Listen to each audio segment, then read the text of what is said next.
Halo semuanya, selamat datang di podcast Berkelana Dalam Kisah. Kenalin, nama aku Nabila Febrianti, bisa panggil Nabila aja. Aku coba buat podcast ini sih baru-baru aja. Tepatnya malam hari tanggal 14 Juni 2020, aku baru download podcastnya. Ya niatnya sih pengen berbagi kisah aja, pengen sharing, pengen cerita-cerita gitu. By the way, di disclaimer dulu nih, aku adalah tipe orang yang melakukan segala sesuatu itu harus butuh dukungan. Dan untungnya nih ya, aku sih bersyukur banget punya teman-teman yang selalu menjadi support system aku terhadap segala hal yang aku lakuin. Selagi itu sifatnya positif ya. Kamu sadar gak sih? Support system itu biasanya berasal dari keluarga dan teman-teman dekat. Kalau keluarga nggak usah ditanya sih ya, mereka adalah salah satu support system paling besar yang aku punya. Pokoknya paling ngaruh banget deh. Kadang kan mereka ngasih dukungannya itu kalau nggak lewat ucapan atau nggak lewat tindakan kan ya. Nah dari tindakan dan ucapan itu yang membuat aku menjadi termotivasi untuk berkarya dan melakukan hal-hal baru yang belum pernah aku coba. Tapi lain lagi kalau support sistemnya itu berasal dari teman-teman yang kamu punya. Jujur aku punya banyak teman, banyak banget. Tapi kadang di satu sisi kok aku merasa setiap kali aku mencoba hal baru atau aku membuat satu karya, itu tuh yang cuma support aku hanya beberapa di antaranya. Tapi ngomong-ngomong bicara soal karya, selain podcast ini juga aku lagi ngebuat diksi dalam puisi yang aku publis di Instagram. Jadi awal diksi ini aku namain Diksi Nabila. Ini aku mulai membuat diksi itu sebenarnya dari tahun 2015. Ya emang udah lama banget dan aku baru tahu itu karena aku baru nemuin tulisan-tulisan aku itu di dalam laci dan itu ada tahunnya 2015 dan juga ada tanggalnya.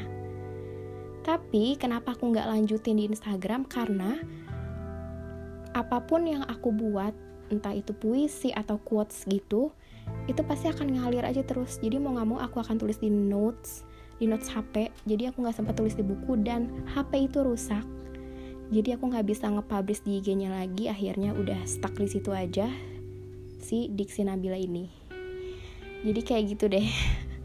Oke, back to topic ya, ke support system. Nah, kalau misalkan ada orang yang nanya ke aku, seberapa penting sih support system dalam kehidupan? Pasti tanpa pikir panjang, aku langsung jawab itu penting banget. Karena gini teman-teman, karena kalau kita punya support system yang kuat, itu tuh bisa mendorong pilihan dan perilaku yang positif, iya gak sih? Karena menurut aku ya, dukungan itu juga yang bisa mempengaruhi seseorang untuk menjalani hidup. Dan di luar konteks itu juga, mereka dapat mendorong kamu untuk lebih disiplin, terus lebih sabar juga, lebih teliti. Pokoknya hal yang baik deh, hal yang bagus untuk perkembangan diri kamu.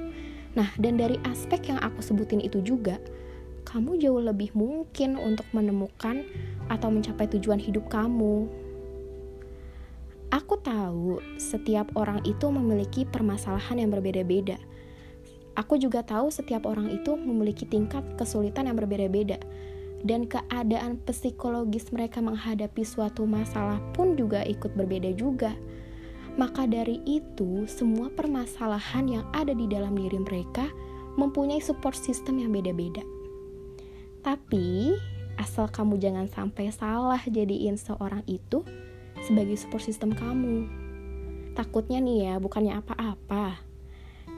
Tapi takutnya itu malah bukan menjadi dorongan motivasi, malah jadinya mematahkan semangat kamu untuk melakukan hal baru. Itu mungkin aja terjadi. Aku cuma mau bilang sekali lagi, kalau kamu ada masalah, jangan ragu buat cerita. Keluh kesah itu gak harus kamu pendem sendiri. Jangan pernah takut sama apa respon orang nanti. Kalau kamu butuh, ya kamu harus penuhi. Oke, kayaknya cukup sampai sini aja deh topik mengenai support system. Karena kalau kita mengulas tentang topik ini tuh emang gak ada habisnya. Tapi seenggaknya aku udah menyampaikan sedikit point of view yang aku punya. Ya udah deh, sampai jumpa di next episode. Bye.